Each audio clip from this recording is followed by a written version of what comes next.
It's April 15th, 1984, and another remarkable event is about to be uncovered by Arion, Rebecca, and Olly, the Retrospectors. Dying on stage is often used as a metaphor for a comedian failing to connect with an audience. But when legendary comic Tommy Cooper literally died on stage at Her Majesty's Theatre, London, today in history in 1984, the audience lapped it up, screaming with hilarity, thinking it was all part of the show. But Cooper had actually had a massive heart attack at the age of 63 in the middle of his act, and it was being broadcast live on ITV. Yeah, and it was a bit of a boy who cried wolf scenario because Cooper's act was all about his supposedly botched magic tricks. So initially the audience assumed that it was planned. He was about to embark on a sketch which called for a series of props to appear from under a long cloak, and a stage assistant had just tied the cloak around his neck when he kind of leaned back against the curtain and then just slumped to the floor. The audience initially assumed it was all planned, and the kind of heavy breaths that he was emitting as he lay on the stage sounded almost like snoring. You know, you can see how people would be watching thinking, what is this supposed to be, like a narcoleptic magician bit? Like, where's he going with this? Once it became clear that he was genuinely ill, which the production staff, they were aware of his health history, we'll get into that, so they noticed this well before the audience, a hand emerged. You could see it. I mean, they've taken it down on lots of websites, but I mean, I've seen it. I think a lot of people have probably seen the clip. A hand emerged and sort of drew the curtains around him. The TV broadcast went to an early ad break, and Jimmy Tarbuck, who was the host, just started filling for time, firing off gags for the live audience in the theatre while he could hear the paramedics behind him scrambling to revive Cooper. Yeah, in the best theatrical tradition, it was decided that the show must go on. And so they sent out Les Dennis and Dustin G, the other comedians who were booked, as well as the rest of the acts for the night. And they just continued the performance in now the quite limited space in front of the stage, as behind them efforts were being made to try to revive Cooper backstage. And the situation was hampered by the fact that there was darkness backstage, and it wasn't possible to get the ambulance men in until the second commercial break, and only then were they able to move Cooper's body to Westminster Hospital, where he was actually pronounced dead on arrival. So he really had actually probably died on stage. This is it. I mean, I have watched the footage now. I'd put it off for a long time. I've never looked for this footage before. It's never been shown on television for reasons of taste and decency. It is on YouTube if you look for it. I'd never watched it because Tommy Cooper was my grandmother's favourite. My dad had childhood memories of watching Tommy Cooper with her. He introduced me to Tommy Cooper when I was a kid. And I never bought this idea of like, oh, this is how he would have liked to have gone, on stage with everyone laughing. I thought that's a horrendous way to die. He lost control. He was so in control all the time of the joke. Every single movement was perfectly timed. He'd hate this. I don't want to see someone die on stage. But I felt for researching this that I should see the moment because millions of people watched it on telly and that's the day we're commemorating. So I watched it. And actually I feel a bit better about it now, having seen it, because it's over really quickly, isn't it? He is quite clearly dead about 10 seconds after he falls to the floor. And what's interesting is, retrospectively, this business of he died on arrival at Westminster Hospital, that was clearly London Weekend Television, who were making the show, not wanting to take professional liability for what had happened, which actually I don't think anyone would have blamed them. The guy was in very poor health and had a heart attack in the middle of a show. It's nothing to do with ITV, really.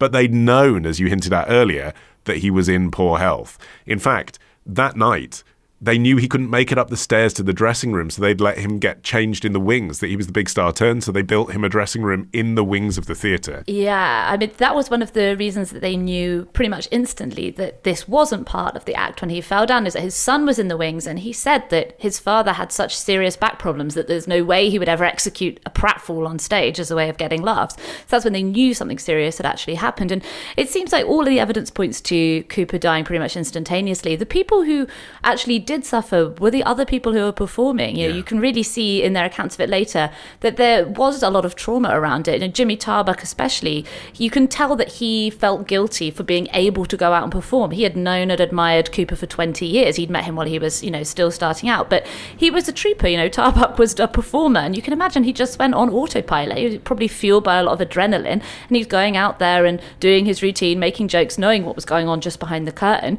And the same thing as well with Les Dennis.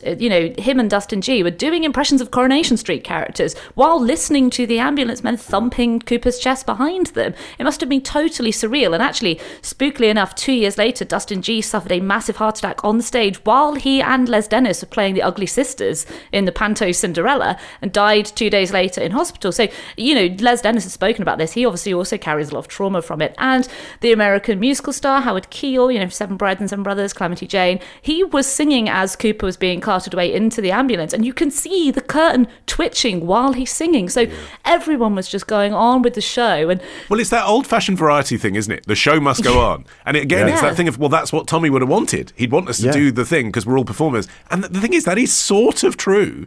But at the same time, the reason it would be traumatic was not just because he was this beloved entertainer. And by the way, all of his routine was family-friendly and inclusive and silly. So everyone loved Tommy Cooper. Or even if you didn't find him funny, you could see his objectives were to just simply make people laugh, and everyone found him inoffensive.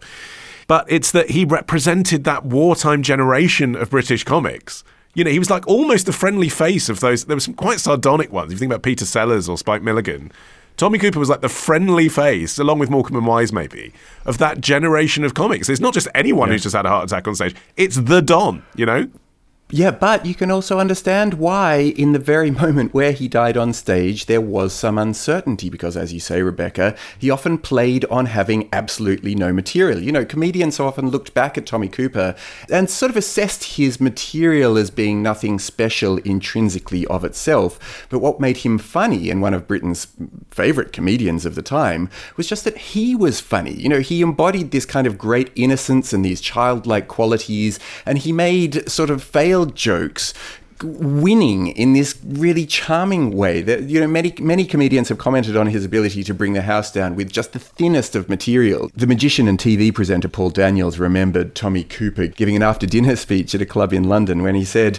"This great big man just stood up. That's all he did. He just stood up, and the place was in absolute hysterics at a man standing up."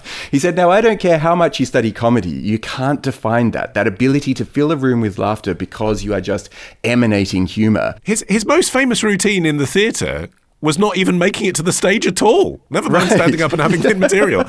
His signature sketch was that he couldn't make it to the stage and you'd hear him doing the whole thing from the dressing room. Yeah, so you can totally understand why an audience would think, oh, this is the bit where he does dying on stage. Yeah. And actually, what happened. He had actually surprisingly died on stage. But it does feel like the ultimate comedy, the ultimate punchline for the guy delivering those jokes, even though, he probably would have preferred to go on, let's face it. Only after the TV broadcast, though, did the nation realise that they had watched Tommy Cooper die. I mean, obviously, this is an era long before social media, so there's no way of having that moment of national reckoning, is there, when something like that weird happens on live TV? There's no one to confirm or deny whilst it's happening.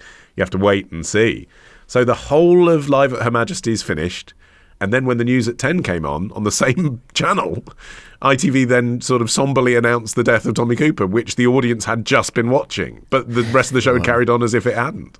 Yeah, and this year, 1984, actually turned out to be a bit of a, bonanza year for beloved comedians dying on stage. Famously, Eric Morecambe and Leonard Rossiter both also died in 1984 of heart attacks. Eric Morecambe was coming off stage. Yeah, Morecambe had literally just got off the stage, right? So it doesn't count. Yeah, and Leonard Rossiter was just about to go on stage. But if you want something more...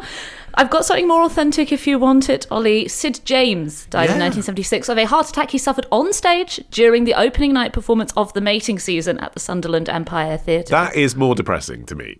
Yeah. Because I feel like Sid James was a movie star and he dies on stage in like a regional tour of a poorly received farce. Do you know what I mean? Whereas Tommy Cooper actually is coming on as beloved national figure and on national television. If you're going to die on stage, do it on ITV. Yeah. There've been some also, as well as the natural causes, some pretty gruesome incidents and accidents, especially in the world of magic and circus acts as well. In 1872, Thomas McCart, who performed as Masati the Lion Tamer, you can see where this is going, was fatally mauled by lions at a travelling show in Bolton Market Hall. He had actually already lost an arm to a lion in a previous encounter. We can assume he was not the greatest lion tamer. It's how he would have wanted to go. Yeah. Screaming in Bolton Market Hall as he was mauled to death by lions. Yeah. Subscribe on Apple Podcasts or Patreon to hear bonus material from Arion, Rebecca, and Olly, the Retrospectors.